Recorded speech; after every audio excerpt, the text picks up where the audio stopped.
El sol de la mañana comenzaba a ascender, bañando con su luz dorada la bulliciosa metrópolis de Lima, una ciudad que nunca dormía, siempre vibrante de actividad. En un lujoso apartamento tipo penthouse, en el piso más alto de un reluciente rascacielos en el corazón de San Isidro, Mateo Vargas estaba sentado frente a su escritorio de caoba, cubierto de documentos de negocios y proyecciones financieras. A sus 28 años, Mateo era la personificación del éxito, apuesto, vestido con un traje italiano hecho a medida que costaba más que el sueldo anual de la mayoría de la gente. Sin embargo, detrás de su sonrisa profesional y su mirada calculadora, había un vacío que ni toda la riqueza del grupo Vargas, el conglomerado familiar que algún día heredaría, podía llenar. Como heredero único, Mateo había vivido en una burbuja de opulencia desde su nacimiento. Pero esa vida era también una jaula dorada, solitaria y fría. Cada mujer que se le acercaba parecía más interesada en el saldo de su cuenta bancaria que en el hombre que se escondía detrás del apellido Vargas. Estaba harto de las sonrisas fingidas, de las conversaciones calculadas, de los gestos que solo buscaban acceso a su mundo de glamour y poder. Una noche, mientras estaba solo en el amplio balcón de su apartamento, contempló las luces de la ciudad que parpadeaban abajo, como un mar de estrellas artificiales. El aire salado del Pacífico, transportado por la brisa desde la Costa Verde, le trajo una punzada de melancolía. Suspiró profundamente, sintiendo con una certeza abrumadora que no había una sola persona en el mundo que lo amara de verdad, por ser simplemente Mateo. ¿Por qué todos ven solo mi dinero?, murmuró para sí mismo, su voz apenas un susurro perdido en el vasto silencio de su opulencia. Al día siguiente, durante una tensa reunión familiar, el tema de su futuro matrimonio volvió a surgir, como una tormenta inevitable. Su padre, un hombre imponente cuyo rostro parecía tallado en granito, le presentó fotografías de varias candidatas, todas hijas de socios comerciales, mujeres hermosas y de familias influyentes. Es hora de que sientes cabeza, Mateo. Un Vargas debe casarse con alguien de su nivel, declaró su padre, su voz resonante como un decreto. En ese preciso momento, una idea audaz y desesperada comenzó a tomar forma en la mente de Mateo. Una rebelión silenciosa contra el destino que le habían trazado. Se levantó de la mesa, interrumpiendo a su padre. Necesito tiempo, dijo, su voz sorprendentemente firme. Necesito encontrar a alguien que me quiera por quien soy, no por lo que tengo. Esa misma tarde, Mateo puso en marcha su plan. Vació una parte de su cuenta personal, alquiló un pequeño cuarto en un edificio modesto en Jesús María, un distrito de clase media muy alejado del lujo de San Isidro, y consiguió un trabajo en una empresa de logística. Se convirtió en Mario, un motorizado más en el caótico tráfico limeño. Sus días se llenaron del rugido del motor de su moto, del calor sofocante bajo el casco y del constante ajetreo de entregar paquetes por toda la ciudad. Se deshizo de sus trajes de diseñador y los cambió por jeans gastados y un chaleco con el logo de la empresa. Era un trabajo duro, agotador, pero por primera vez en mucho tiempo, Mateo se sintió libre. Anónimo. Real.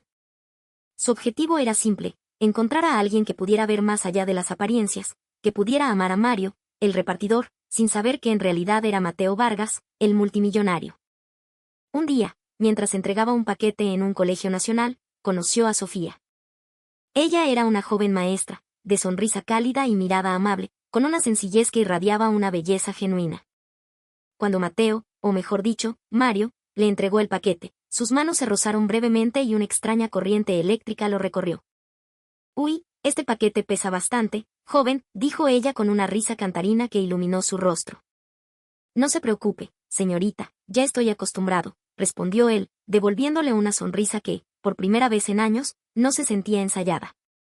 Había algo en la sonrisa de Sofía, una sinceridad y una calidez que lo desarmaron por completo.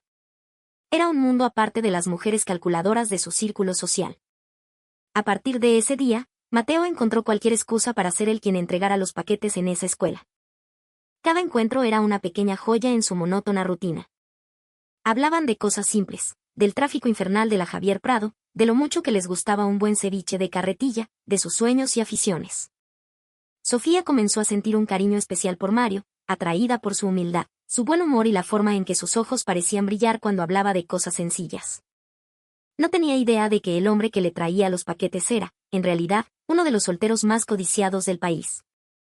Por su parte, Mateo sentía que cada conversación con Sofía era como un sorbo de agua fresca en un desierto. Ella nunca le preguntó por su trabajo más allá de lo evidente, ni por su estatus social o sus ambiciones materiales. Solo veía a Mario, un chico trabajador y amable. Sin embargo, a medida que su felicidad crecía, también lo hacía su ansiedad. Sabía que su relación se estaba construyendo sobre una mentira, una omisión gigantesca. Cada vez que Sofía le hacía una pregunta personal sobre su familia o su pasado, Mateo sentía un nudo en el estómago. Tenía que mentir o desviar la conversación, y cada mentira se sentía como una pequeña traición. Una tarde, mientras tomaban un café en una pequeña tostaduría en Barranco, Sofía le preguntó con curiosidad casual, y dime, Mario, ¿llevas mucho tiempo en este trabajo de repartidor? Mateo sonrió débilmente, intentando ocultar su nerviosismo. No mucho, la verdad. Unos meses. Antes hacía otra cosa, pero el jefe no era muy buena gente, así que decidí cambiar de aires, inventó al instante. Sofía pareció satisfecha con la respuesta, pero para Mateo, la culpa era un sabor amargo que el café no podía disipar. Mientras tanto, en su otra vida, la presión de su familia era cada vez más insoportable. Su padre lo llamó una noche, furioso. ¿Qué demonios estás haciendo, Mateo? ¿Por qué has abandonado tus responsabilidades en la empresa?, le espetó. Mateo intentó explicarse sin revelar su doble vida. Solo necesito un tiempo para encontrarme a mí mismo, papá. Estoy cansado de toda esta presión. Quiero saber cómo es la vida para una persona normal. Su padre soltó una carcajada seca y despectiva. ¿Una persona normal? ¿Crees que eso te ayudará a dirigir un imperio? Si no te casas pronto con una mujer que esté a nuestra altura, no dudaré en quitarte la herencia. La amenaza lo dejó helado. Estaba atrapado entre dos mundos. Por un lado, quería demostrarle a su padre que el amor verdadero era más importante que el dinero. Por otro, temía perderlo todo si su identidad como Mario salía a la luz. Después de varios meses de conocer a Sofía, Mateo estaba convencido de que había encontrado lo que tanto buscaba. Decidió que era el momento de dar el siguiente paso. Le propondría matrimonio como Mario, esperando que el amor que compartían fuera lo suficientemente fuerte como para superar cualquier obstáculo. Una tarde soleada, después de entregar su último paquete en la escuela, invitó a Sofía a sentarse en una banca del parque cercano. El sol poniente teñía el cielo de Lima de tonos naranjas y púrpuras, creando una atmósfera romántica. Sofía, comenzó Mateo, su voz temblorosa por los nervios, hay algo que quiero decirte. Sofía se volvió hacia él, con una expresión de curiosidad en el rostro. ¿Qué pasa, Mario? Él respiró hondo y sacó una pequeña caja de su bolsillo. Dentro, había un anillo sencillo pero elegante. Sé que no llevamos mucho tiempo conociéndonos, pero siento que eres la persona correcta para mí. ¿Te casarías conmigo? Sofía se quedó sin aliento, sus ojos se abrieron como platos. Miró el anillo, luego a Mario, y una expresión de conflicto nubló su rostro. Casarme contigo, repitió en un susurro. Mario, yo te aprecio mucho, de verdad, pero no estoy segura. Apenas nos conocemos. Además, ¿cómo viviríamos? Con un sueldo de repartidor.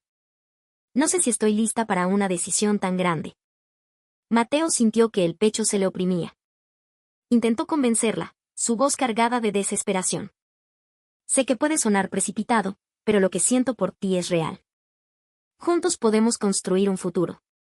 El dinero no lo es todo. Pero Sofía negó con la cabeza, sus ojos llenos de una tristeza pragmática. Lo siento, Mario. No puedo. No es solo por el dinero, es por la falta de estabilidad.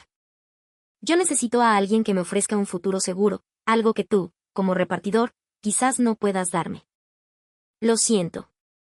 Con el corazón destrozado, Mateo vio cómo Sofía se levantaba y se alejaba. Esa noche, cuando Sofía les contó a sus padres sobre la propuesta, su reacción fue mucho más dura de lo que había imaginado. ¿Estás loca? ¿Aceptar la propuesta de un simple motorizado?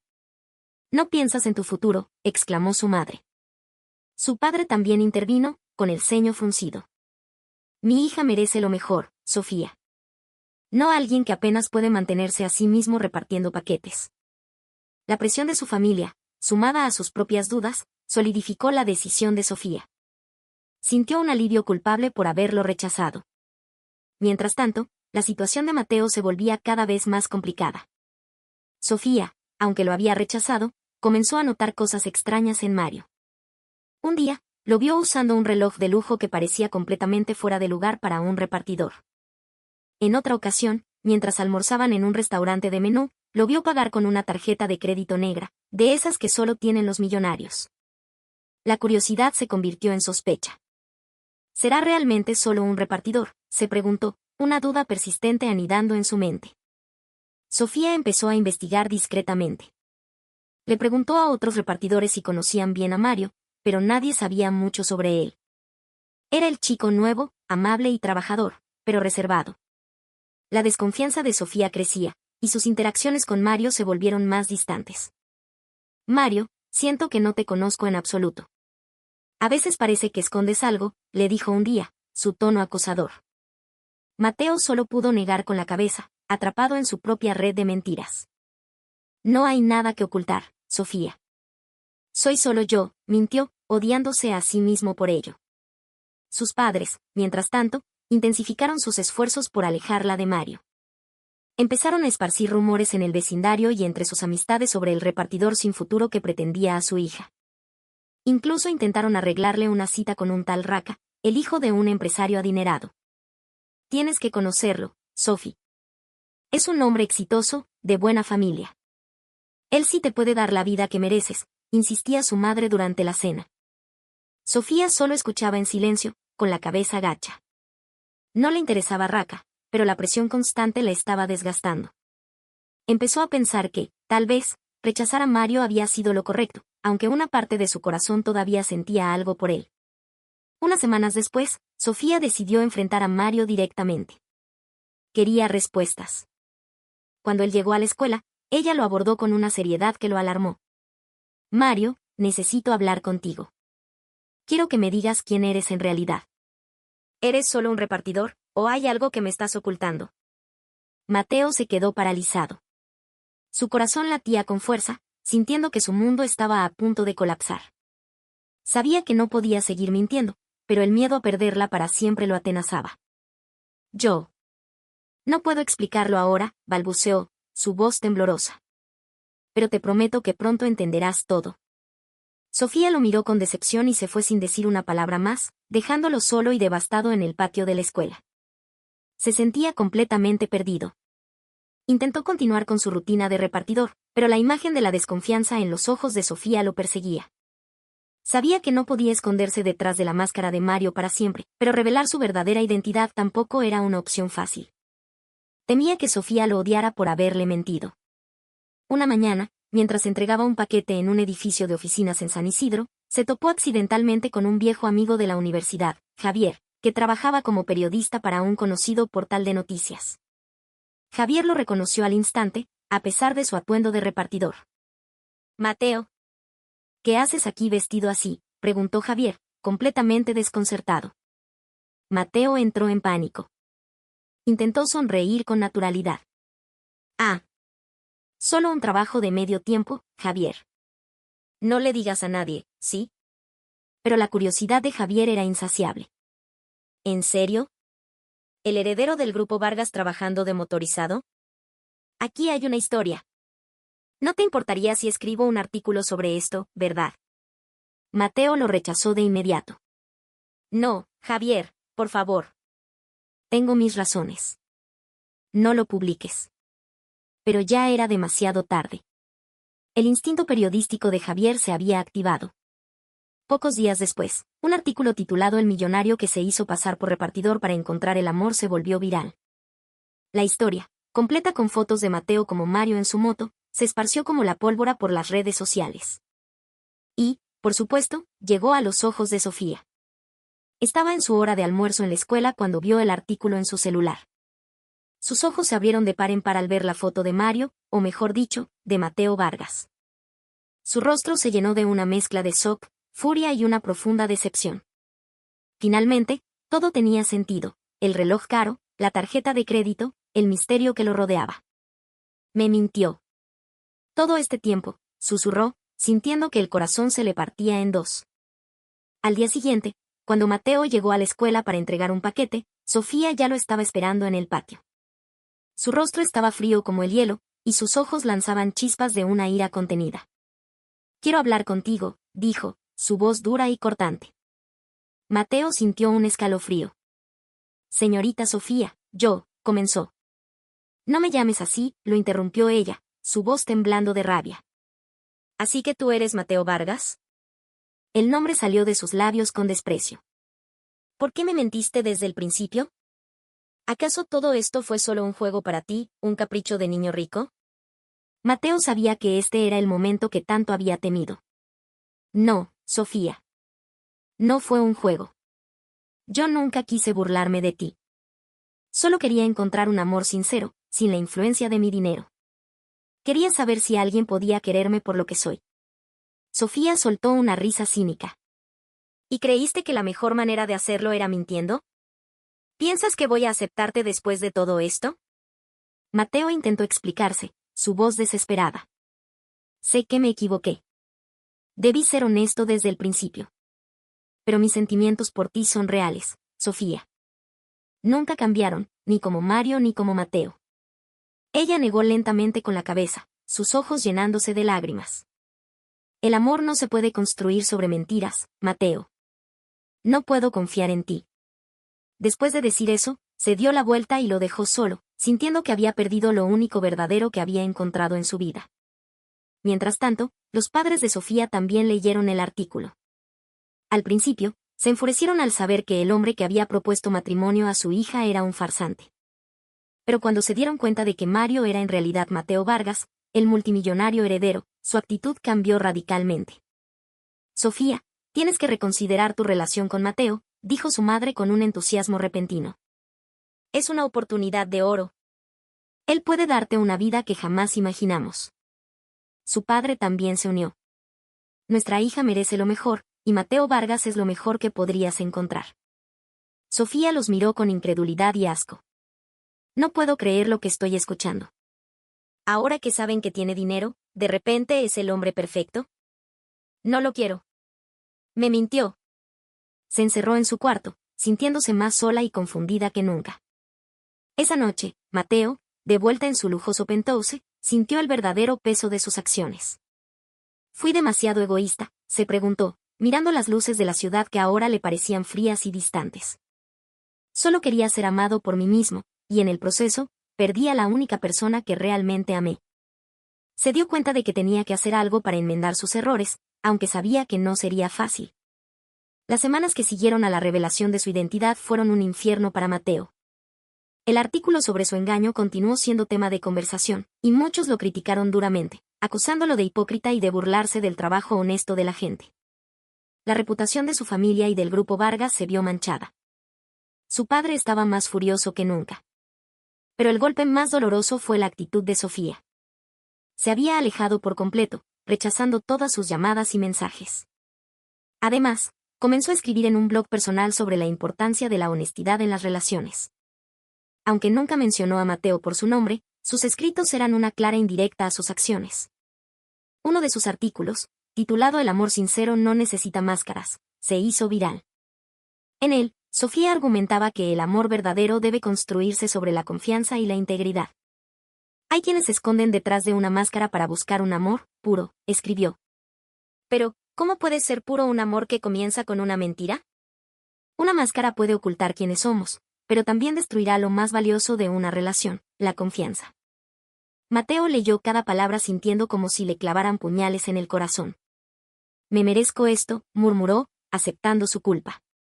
En medio del caos, con la presión pública, el enojo de su padre y el negocio familiar sufriendo pérdidas, Mateo sintió que el karma realmente se había vuelto en su contra. Pero en lugar de hundirse en la autocompasión, tomó una decisión radical. Decidió hacer algo grande para demostrar que había cambiado. Abandonó su vida de lujos de nuevo, pero esta vez de verdad. No como un disfraz, sino como una penitencia. Comenzó a trabajar genuinamente como repartidor, trabajando más duro que nunca, desde la mañana hasta la noche. Usó sus ahorros personales, los que le quedaban, para ayudar a la comunidad alrededor de la escuela de Sofía de forma anónima. Financió la reparación de las instalaciones del colegio, ayudó a construir un pequeño parque con juegos para los niños e incluso creó un fondo de becas para los estudiantes más necesitados. Hizo todo esto sin que su nombre o el de su familia apareciera en ninguna parte. Quería demostrar, sobre todo a sí mismo, que su arrepentimiento era sincero. Un día, Sofía vio el nuevo parque en el colegio. Una pequeña placa decía, dedicado a quienes creen en el poder de la educación. Sintió una punzada en el corazón. Los rumores decían que un benefactor anónimo estaba ayudando a la comunidad. Ella no sabía quién era, pero sentía una profunda gratitud. Meses después, Mateo decidió que era hora de enfrentar a Sofía una última vez. Organizó un evento de caridad para la escuela, usando sus contactos para conseguir donaciones significativas, pero se presentó como un simple voluntario. Cuando Sofía lo vio allí, trabajando humildemente, su expresión fue de sorpresa. «¿Qué haces aquí?», preguntó. «Estoy aquí para pedir perdón», dijo él, su voz llena de una humildad que ella nunca antes había escuchado. «Sé que las palabras no son suficientes. Por eso, he intentado demostrar con acciones que he cambiado. No te pido que vuelvas conmigo, Sofía. Solo te pido una oportunidad para demostrarte que puedo ser un hombre digno de confianza». Sofía lo observó durante mucho tiempo, viendo el cansancio en su rostro, la sinceridad en sus ojos. Vio a un hombre que había renunciado a todo para enmendar su error. «No sé si puedo perdonarte, Mateo», dijo ella, su voz suave. «Me lastimaste mucho. Pero estoy dispuesta a darte una oportunidad para que me demuestres que has cambiado. Pero que quede claro, esto no es para reanudar nuestra relación. Es para que demuestres que mereces recuperar la confianza, como persona». Pasaron años desde ese encuentro. Fiel a su palabra, Mateo continuó su camino de redención. Ya no vivía en el lujo, se mudó a un apartamento sencillo y dedicó su vida a su trabajo y a sus proyectos comunitarios. Sofía, aunque mantenía la distancia, observaba sus acciones. Veía cómo ayudaba a limpiar el patio de la escuela los fines de semana, cómo enseñaba a los niños a usar computadoras en su tiempo libre. Lentamente, el hielo en su corazón comenzó a derretirse. Vio a un hombre transformado, más humilde, paciente y genuino. Un día, después de clases, Sofía se acercó a él mientras ayudaba a un niño a reparar su bicicleta. «¿Por qué sigues haciendo todo esto?», le preguntó. Mateo, sorprendido, la miró. «Porque quiero enmendar mi pasado. Y porque ayudar aquí me hace sentir que mi vida tiene un propósito». Sofía guardó silencio, y luego suspiró. «No sé si alguna vez podré confiar plenamente en ti de nuevo. Pero respeto al hombre en el que te has convertido». Esas palabras fueron como un bálsamo para el alma de Mateo. Le dieron la esperanza de que, quizás, la puerta no estaba completamente cerrada. 5 años después de su engaño, Mateo ya no era el heredero impulsivo. Era un hombre maduro que había encontrado la felicidad no en la riqueza, sino en el servicio. Él y Sofía habían comenzado a trabajar juntos, como amigos y socios, en una fundación que crearon para apoyar la educación en comunidades de bajos recursos. Su relación era diferente ahora, construida sobre una base de respeto mutuo y un propósito compartido. Una tarde, mientras revisaban los planos para una nueva biblioteca, Sofía le entregó una pequeña caja. Dentro, había una vieja foto de ellos dos, de la época en que él era Mario, riendo en el parque. Los ojos de Mateo se llenaron de lágrimas. «La guardé porque, aunque todo comenzó con una mentira, sé que los sentimientos que tuvimos en ese momento eran reales. Y esa parte, no quiero olvidarla», dijo ella. Mateo la miró, su corazón rebosando de una emoción que no podía describir. «Gracias, Sofía. Por todo. Por no rendirte conmigo». En ese momento, ambos supieron que su historia no era un cuento de hadas. Había sido un camino lleno de errores, dolor y un largo proceso de perdón. Pero al final, habían encontrado algo mucho más valioso que un romance perfecto, una conexión real, forjada en la adversidad y fortalecida por la redención. No volvieron a ser amantes en el sentido tradicional, pero se convirtieron en compañeros de vida, unidos por una misión más grande que ellos mismos. Y para Mateo, eso era una